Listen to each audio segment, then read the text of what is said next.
अभी हमारे बीच मौजूद है राघवेंद्र प्रताप सिंह जी, जो कि आपको बता दें कि ये पूर्व लोकसभा में प्रत्याशी भी रहे थे और अभी देखा जाए तो ये जन स्वराज पार्टी से विधानसभा छपरा विधानसभा के संभावित विधानसभा प्रत्याशी भी हैं। राघवेंद्र प्रताप जी से आज बात करके जानेंगे कि वो जन स्वराज पार्टी को इन्होंने तो पहले ज्वाइन किया, आखिर क्यों, और जब ये छपरा विधानसभा से चुनाव लड़ने आ रहे हैं तो किस एजेंडा को लेकर आए हैं। क्योंकि देखा जाए तो छपरा में अनेकों समस्याएं हैं। देखा जाए तो यहाँ पे आए दिन अपराध बढ़ती जा रही है और भगवान बाजार साइड चले या फिर इधर भी तो ट्रैफिक की समस्या देखी जाए और थोड़ी सी बारिश आ जाए तो मानो कि गंगा अपनी जगह छोड़ के छपरा से ही प्रवाहित होने लगती है। तो राघवेंद्र जी, पहले तो आपको हमारे चैनल में बहुत बहुत स्वागत है। बहुत बहुत धन्यवाद। आप जब पार्टी में आए तो अदर भी पार्टियां थी, सबको छोड़कर आपको जन स्वराज में ऐसा क्या लगा कि आप आए? नहीं, आपने बताया कि मैं पूर्व में लोकसभा प्रत्याशी था सारण से, तो उसमें मैंने एक संकल्प पत्र जारी किया था। तो उस संकल्प पत्र में मैंने जो अपना विजन दिखाया था कि मैं अगर चुनाव जीतता हूँ तो मुझे ये करना है। तो चुनाव के बाद जब मैंने देखा कि जन स्वराज एक पार्टी है और जन स्वराज का विचार, उसका विजन जो उसमें लगा कि मेरा जो संकल्प मैंने लिया है वो संकल्प जन स्वराज के साथ सिद्ध हो सकता है, वो चीज़ जन स्वराज में दिखा, इसलिए मैंने जन स्वराज पार्टी को ज्वाइन किया। क्या लगता है जन स्वराज आएगा तो वाकई परिवर्तन करेगा? क्योंकि अभी से देखा जाए तो हमारे यहाँ डबल इंजन की सरकार भी है और इतने समय से आई, लेकिन अभी तक उन्होंने बिहार की बदहाल स्थिति को बदल नहीं पाई। और अभी बात करें छपरा की तो हमारे यहाँ के विधायक सीएन गुप्ता जी भी है, वो भी अभी तक छपरा को पूर्ण रूप से नहीं सुधार पाए। तो आप किस नजरिए से देखते हैं? नहीं, देखिए, जन स्वराज आएगा तो बिल्कुल ही बिहार बदलेगा, क्योंकि आज तक जो भी राजनीतिक पार्टियां रही बिहार में, किसी के पास कोई विजन, कोई एजेंडा नहीं रहा बिहार में चुनाव का। बिहार की चुनाव जो है, एक तरफ जंगल राज का भय दिखा के और एक तरफ जाति धर्म का भय, हिंदुस्तान पाकिस्तान, यही सब दिखा के चुनाव होता है, लेकिन किसी के पास कोई एजेंडा नहीं रहा। कभी शिक्षा पे वोट नहीं हुआ, कभी आपके रोजगार पे वोट नहीं हुआ, जिसके कारण आज बिहार सबसे बदहाल, सबसे गरीब, सबसे पिछड़ा और मजदूर फैक्ट्री बन चुका है। तो निश्चित ही इस बार बदलाव होगा और बिहार के लोग भी इस बार जागरूक हुए हैं। प्रशांत जी का जो प्रयास है, गांव गांव गली गली घूम के जो उन्होंने 2 साल मेहनत किया है, उसका निश्चित ही परिणाम जो होगा वो अच्छा। आप छपरा से चुनाव लड़ने जा रहे हैं, आपने छपरा का मैनिफेस्टो क्या बनाया? देखिए, छपरा का जो मैनिफेस्टो है, आप एक तो स्टेट लेवल का होता है कोई मैनिफेस्टो, एक लोकल लेवल पे होता है। तो स्टेट लेवल और लोकल लेवल पे देखिए, शिक्षा की व्यवस्था जो है छपरा में बहुत बदहाल है। आप जेपी यूनिवर्सिटी का हाल देख लीजिए, उसका ना प्रवेश परीक्षा परिणाम मैंने लोकसभा में लिखा था कि सब अगर मैं यहाँ का सांसद बनता हूँ तो जेपी यूनिवर्सिटी का प्रवेश परीक्षा और परिणाम में सुधार होगा और ससमय करा होगा। उसमें कोई समय निश्चित ही नहीं। अब ग्रेजुएशन का अगर कोई छात्र है तो 3 साल का डिग्री 5 साल में भी कंफर्म नहीं है कि मिल जाएगा। तो उस तरह से है, बहुत से लोगों का एग्जाम हो भी गया है तो डिग्री फंसा हुआ है किसी न किसी कारणवश, तो उसमें सुधार होना चाहिए। आप स्वास्थ्य की अगर बात करते हैं तो सरकारी अस्पताल की आप देख ही रहे हैं क्या व्यवस्था है। वो गुंडा और मवालियों का और ये कहे कि अपराधियों का एक गढ़ बन के रह गया है। वहाँ पे एम्बुलेंस वाले एक दूसरे से मार कर लेते हैं, हत्याएं हो जाती हैं। वहाँ पे आप देखिए कि जो भी लोग वहाँ पे जाते हैं इलाज के लिए, क्या इलाज हो रहा है? प्राइवेट अस्पतालों में इलाज कराना पड़ रहा है। दवाएं मिल रही हैं? नहीं मिल पा रही हैं। तो इसमें सुधार होना चाहिए। यहाँ के आप विधायक को देख लीजिए, वो खुद मतलब स्वास्थ्य से जुड़े हुए हैं, डॉक्टर हैं, और आज तक 2 बार से विधायक और एक सरकारी अस्पताल को दुरुस्त नहीं कर पाए, तो उनसे क्या उम्मीद किया जा सकता है? तो अभी वर्तमान विधायक जो वो एक डॉक्टर भी है, तो आप सीएन गुप्ता को कैसे टक्कर देंगे, क्योंकि वो एक डॉक्टर है? देखिए, वो डॉक्टर हैं तो पहला तो उनका यही बात हम बताएं, एक डॉक्टर होने के नाते अगर वो छपरा में सिर्फ स्वास्थ्य की सुविधा सही कर दिए रहते तो हम भी उनके फैन हो जाते। लेकिन एक डॉक्टर होते हुए भी जिस पेशा से आप जुड़े हैं उसको ठीक नहीं कर पाए, तो आपसे और क्या उम्मीद की जा सकती है? जाति के नाम पे आप कब तक जीतते रहिएगा? जाति से तो पेट भरने वाला है नहीं। आप बताइए कि वो एक उनको कहा जाता है कि बनिया वर्ग से आते हैं, तो आप बताइए कि कोई भी बनिया समाज का आदमी ये बताए कि बिजनेस शांत माहौल में होता है।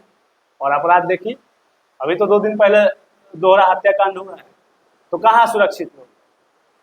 तो बिजनेस के लिए भय मुक्त समाज चाहिए, और भय मुक्त समाज एक जनप्रतिनिधि जो है वो मजबूत जब तक नहीं होगा तब तक नहीं होगा। छपरा में देखा जाए तो अलग अलग पार्टियों के अलग अलग प्रत्याशी हैं। आप जन स्वराज से हैं और अभी वर्तमान में जो वो डॉक्टर सीएन गुप्ता जी विधायक है, तो आप अपने आप को कहाँ देखते हैं? देखिए, पहली बात है कि मैं कहाँ देखता हूँ, क्या जन स्वराज टक्कर दे पाएगी? उन लोगों से अलग कैसे हूँ, जन स्वराज टक्कर कैसे दे।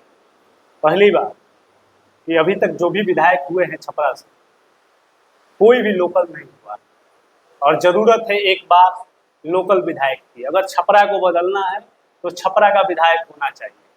सीएन गुप्ता जी मुजफ्फरपुर से बिलोंग करते हैं, रणधीर सिंह मसरख से बिलोंग करते हैं। इनके पहले भी कई विधायक हुए जो यहाँ के नहीं रहे, वो कहीं और से आके यहाँ पे रहे। तो पहले बात की एक लोकल होना चाहिए। तो पहला बात मेरे साथ क्या है, लोकलिटी का टैग है। दूसरा, अगर समाज की भी बात करें तो हम लड़ने वाले समाज, सही के लिए, न्याय के लिए, विकास के लिए अगर मजबूती से कहीं खड़ा होना पड़ेगा तो वहाँ कभी पीछे हटने वाले हम समाज के नहीं। तो समाज भी मेरा साथ देगा, और इस विधानसभा में मेरे समाज का वोट भी बहुत अच्छा खासा है। मेरे समाज का भी प्रतिनिधि आज तक यहाँ पे नहीं बन पा रहा है लोकल, तो ये भी है। दूसरा है कि हम लोग जात पात पे विश्वास रखने वाले लोग, और मैं लोकल होने के नाते यहाँ के जमीनी मुद्दों को समझता हूँ, यहाँ की समस्याओं को समझता हूँ, और उसके समाधान के लिए प्रयासरत भी हूँ। तो निश्चित ही अगर मैं आता हूँ, अगर मुझे मेरे समाज के, मेरे क्षेत्र के लोग अगर मुझ पर विश्वास जताते हैं, तो निश्चित ही उन समस्याओं का समाधान होगा और छपरा विकास के रास्ते पे चलेगा। यहाँ की जनता आप पे फिर कैसे विश्वास करेगी? क्योंकि देखा जाए तो 2-3 बार से सीएन गुप्ता जी पे विश्वास करके भी उनको जिताया जा रहा है, लेकिन अभी तक देखा जाए तो वो जो धर्मनाथ मंदिर जो जाने वाला रास्ता है वो आज तक नहीं सुधर पाया। जहाँ हालांकि सुनने में आता है कि उनका घर भी वहीं है, तो वो रास्ता थोड़ा सा अगर बारिश आ जाए छपरा में तो वहाँ पे गंगा बहने लगती है। तो फिर यहाँ की जनता आप पे कैसे विश्वास करेगी? देखिए, एक बात कि जनता हम पे विश्वास भाई क्यों करेगी, तो मैं एक बात बताना चाहता हूँ कि आप नेता को राजा मानते हैं या सेवक, पहले आपको तय करना पड़ेगा। छपरा की जनता को तय करना पड़ेगा कि आप नेता को मानते क्या हैं। अगर आप राजा मानते हैं तो आप किसी को चुनिए, मैं हाथ जोड़ लूँगा। लेकिन अगर आपको सेवक चाहिए तो आपके सेवा के लिए मैं आ रहा हूँ, और सेवक चाहिए तो आप बताइए।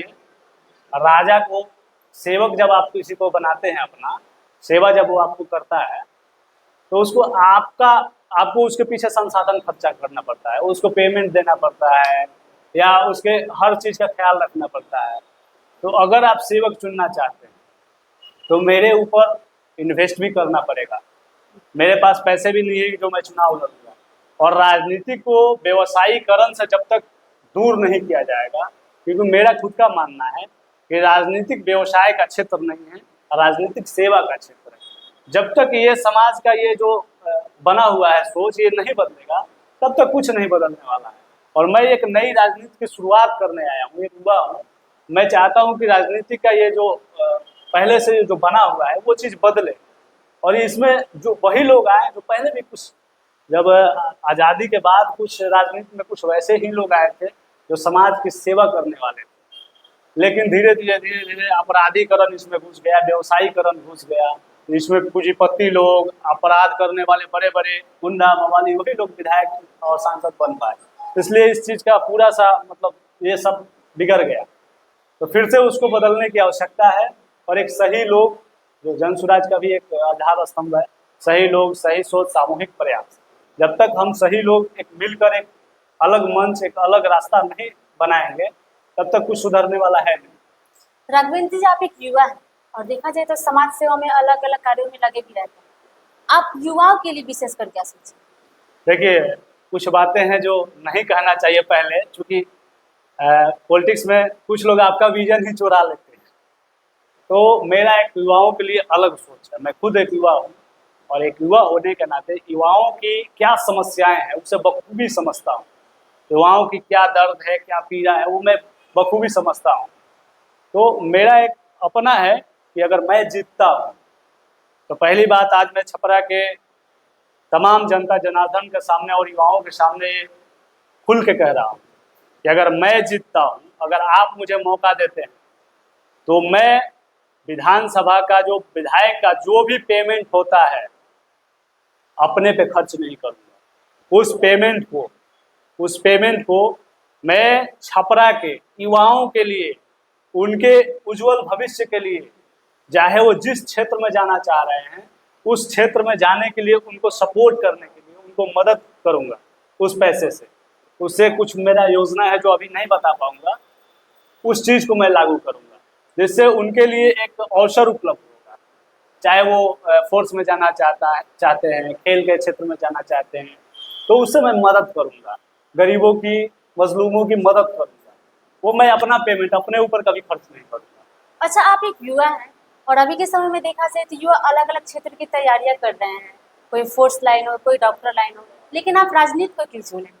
राजनीति मैं इसलिए चुना कि देखिए, मैं नौकरी करता, मैं ग्रेजुएशन किया, दरोगा का भी एग्ज़ाम दिया और कुछ नंबरों से मेरा नहीं हुआ, लेकिन मैंने प्रयास करना ही बंद कर दिया। बचपन से ही मेरा एक समाज के लिए कुछ अलग करने का एक सोच रहा है और मेरा सपना है कि मैं इतिहास के पन्नों में अपना नाम दर्ज कराऊं। मैं बता रहा हूँ, सच में बता रहा हूँ, इसलिए मैं राजनीति को चुना। तो राजनीति को मैं इसलिए भी चुना कि अगर मैं नौकरी करता तो नौकरी करके क्या कर लेता, खुद को बदल देता, परिवार को बदल देता, उससे बहुत कुछ तो नहीं बदल सकता था। लेकिन अगर राजनीति करूँगा तो अगर एक दिन अगर विधायक बन गया तो अपने विधानसभा क्षेत्र को बदल सकता हूँ, समाज को एक नई दिशा दे सकता हूँ, इसलिए मैं राजनीति को चुना हूँ। छपरा के तमाम जनता से आप क्या अपील करना चाहेंगे, उन्हें क्या संदेश देंगे? ठीक है, छपरा के तमाम जनता से मेरा यही अपील है कि इस बार, हर बार आपने कभी जाति के नाम पर, कभी पार्टी के नाम पर, कभी धर्म के नाम पे, मुर्गा, पैसा, दारू पे आपने वोट कर लिया, कुछ नहीं बदला।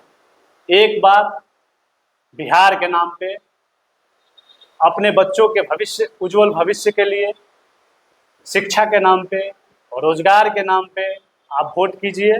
निश्चित ही सब कुछ बदलेगा और आप भी महसूस करेंगे कि इस लोकतांत्रिक व्यवस्था में आप भी खुशहाल हो सकेंगे। लेकिन जब तक आप अपनी सोच नहीं बदलिएगा, उससे नहीं निकलिएगा, तब तक कुछ नहीं बदलेगा। जब तक सही लोग आप नहीं चुनिएगा उसको, तब तक कुछ नहीं बदलेगा। हमेशा से आप ठगे हैं, इस बार मत ठगिए। बहुत बहुत धन्यवाद। बहुत